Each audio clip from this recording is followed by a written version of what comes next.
नमस्कार. नादमाधुरी चॅनलमध्ये आपल्या सगळ्यांचं स्वागत आहे.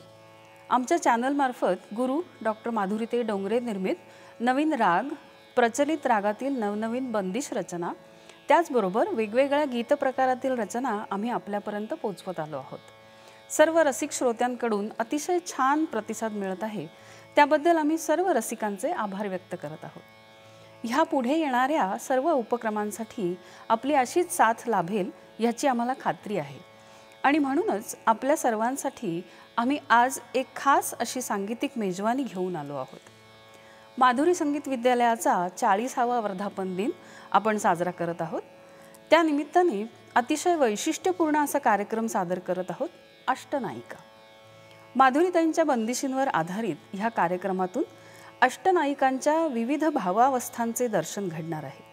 भाव आणि रागवैविध्य असलेला हा कार्यक्रम आपण सर्व सलग 4 दिवस 4 भागात ऐकू शकाल.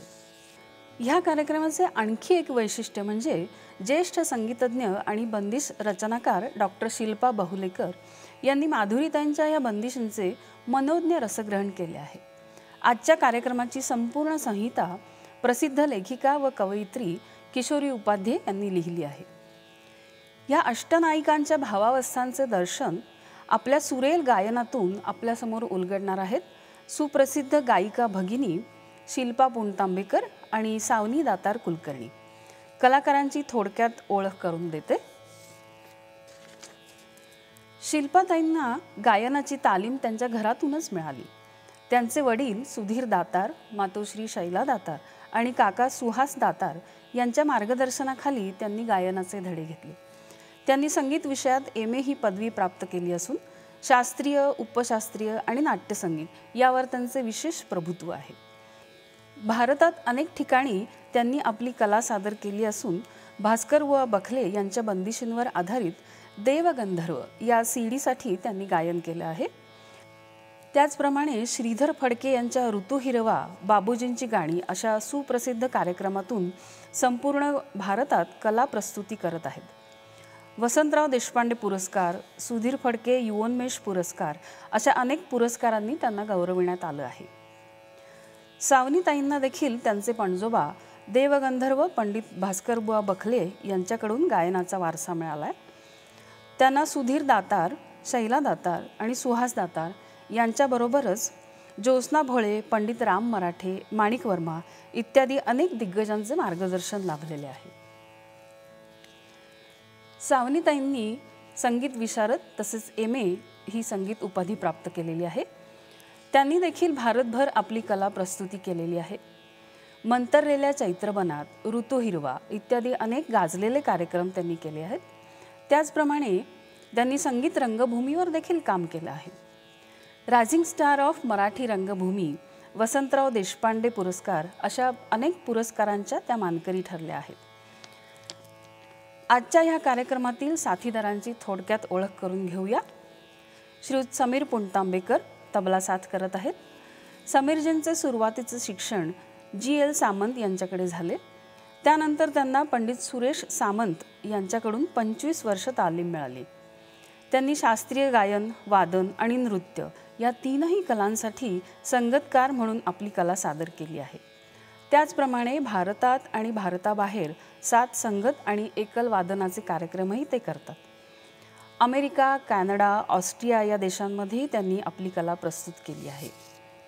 आज हार्मोनियमची साथ श्री अमेय बिच्चू करत आहेत. त्यांचे प्राथमिक शिक्षण तन्मय देवचके यांच्याकडे झाले आहे. सध्या तालयोगी पद्मश्री पंडित सुरेश तळवलकर यांचं मार्गदर्शन ते घेत आहेत. भारतात तसेच भारताबाहेर अनेक प्रसिद्ध कलाकारांना त्यांनी साथ संगत केलेली आहे. तसेच एकल वादनही करत आहेत.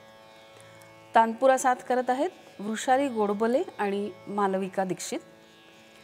कार्यक्रमाचं समर्पक असं निवेदन करणाऱ्या मंजिरी जोशी यांची देखील ओळख करून देते. प्रसिद्ध गायिका, निवेदिका अशी ओळख असणाऱ्या मंजिरी जोशी यांनी आजवर 2500 विविध कार्यक्रमांसाठी निवेदन केले आहे. त्या स्वतः संगीत अलंकार असून गायनाचे अध्यापनही करतात. तसेच अनेक चित्रपटांसाठी त्यांनी पार्श्वगायन केलेलं आहे. तसेच त्यांनी लिहिलेली अनेक गीतेही प्रसिद्ध आहेत. चला तर मग ऐकूया माधुरी संगीत विद्यालयाच्या 40व्या वर्धापन दिनानिमित्ताने सादर होणारा अतिशय वैशिष्ट्यपूर्ण कार्यक्रम अष्टनायिका भाग 1। नमस्कार। अष्टनायिका या विशेष कार्यक्रमात नादमाधुरीच्या सर्व रसिक श्रोत्यांचं मी मंजिरी जोशी मनःपूर्वक स्वागत करते।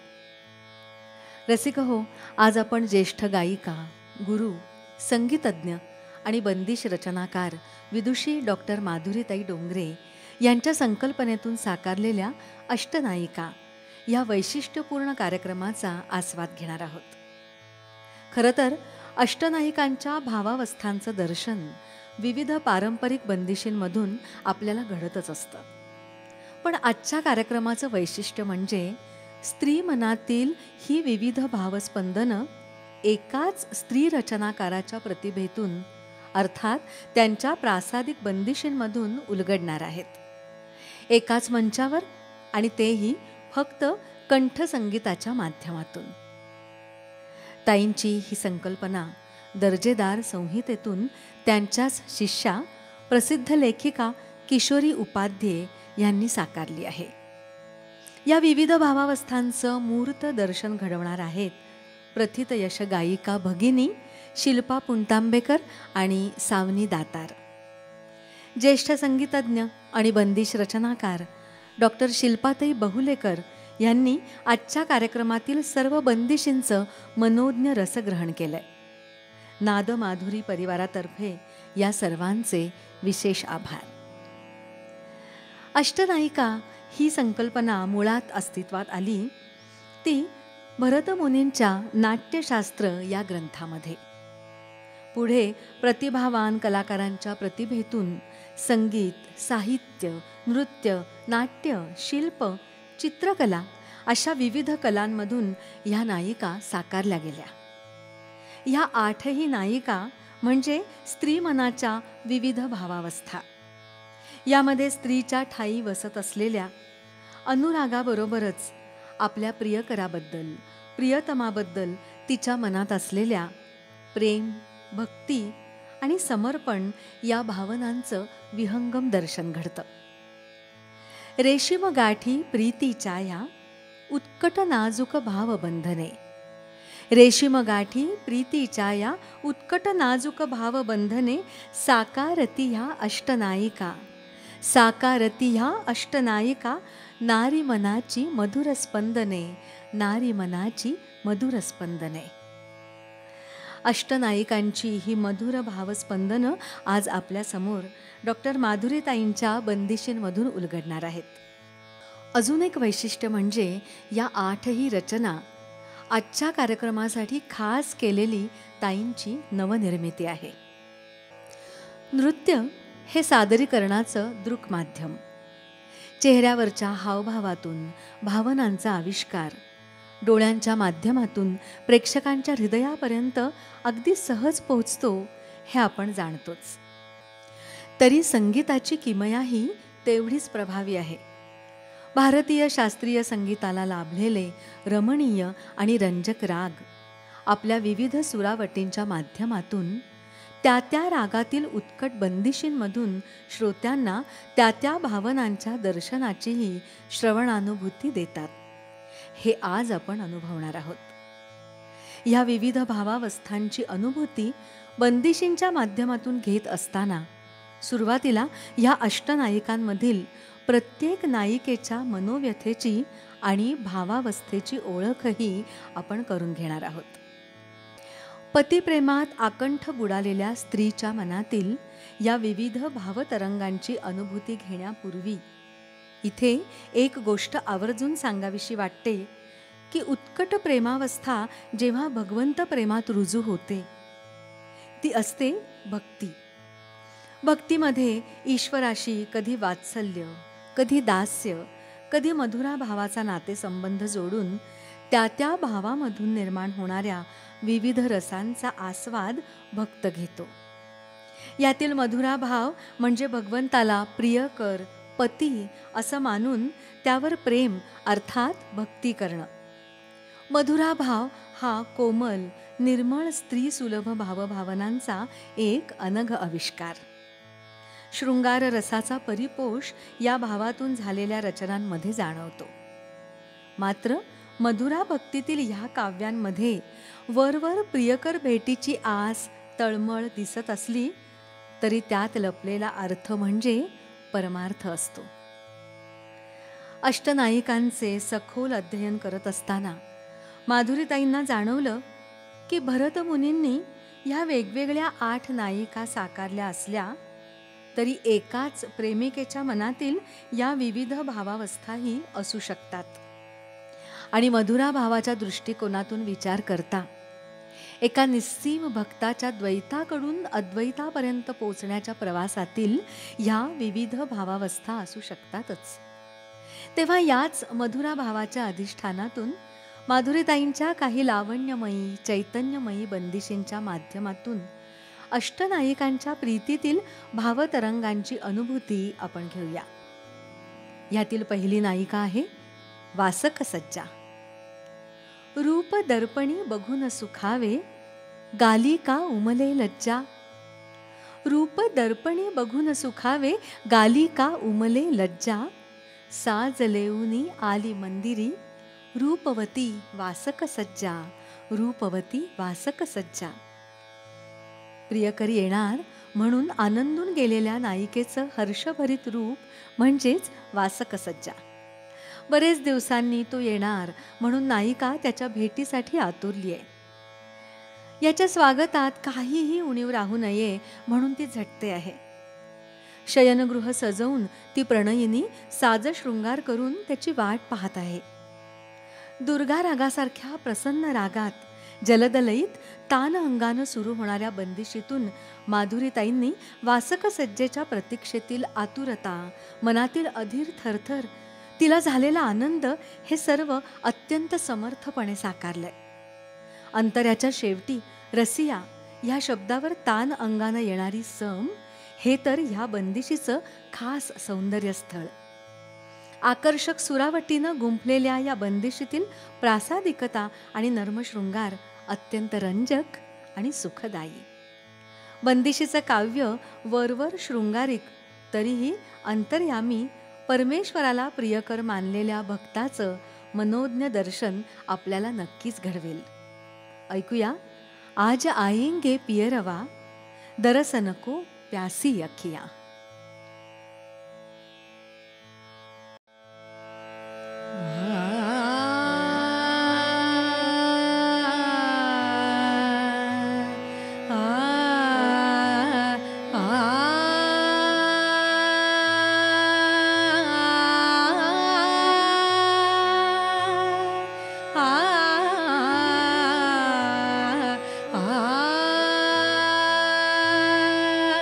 आ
विरहोत्कंठिता. प्रियकराच्या विरहानं व्याकुळ झालेली ही विरहिणी आता तो येणार म्हणून त्याच्या भेटीसाठी, सहवासासाठी आतुरली आहे. तो येणार आहे हे तिला पक्क ठाऊक आहे, पण तिचं अधीर मन आता ऐकत नाही. त्याची वाट पाहताना क्षण तिला युगासारखा वाटतो आहे. अश्रू झरती नेत्रांमधुनी आठव येता दाटे गहिवर. अश्रू झरती नेत्रांमधुनी आठव येता दाटे गहिवर. साद घालते प्रिया तुला हे विरहोत्कंठित माझे अंतर. विरहोत्कंठित माझे अंतर. ही तिची अवस्था. संध्याकाळ झाली आणि अजून माझे नाथ आले नाहीत. कुठे गेलेत ते? त्यातून बाहेर असं दाटून आलेलं आभाळ, पावसाची चिन्ह आणि चमकणाऱ्या ह्या विजा तिच्या व्याकुळ मनाला अजूनच व्याकुळ करतायत. तो असता तर त्याच्या बाहुपाशी मी कशी निश्चिंतपणाने सुरक्षित बसले असते. पण आता तो नाही. आणि ह्या सगळ्या वातावरणानं भयभीत झालेली ती म्हणतीये, सांज भई अजहू नाये. आपल्या प्रियकराची आतुरतेनं वाट पाहणाऱ्या नायिकेची ही मनोव्यथा माधुरीताईंनी पूर्वी या सायंकालीन रागामध्ये गुंफली आहे. 2 मध्यमांच्या अचूक वापरातून नायिकेची हुरहुर, व्याकुळता आणि द्विधावस्था तरलपणे पोहोचते. अध्या तालातील बांधणीमुळे नायिकेच्या मनातील सूक्ष्म भावतरंग थेट श्रोत्यांच्या हृदयाला भिडतात. ही बंदिश म्हणजे नाविन्य, प्रमाणबद्धता आणि एकरूपता ह्यांचा सुरेख संगमच आहे असं म्हटलं पाहिजे. पीके दरसको जियरा तरसे. पीके दरसको जियरा तरसे ही विरहोत्कंठिता नायिकेची मनोव्यथा ऐकूया पूर्वी रागाच्या स्वरांमधून.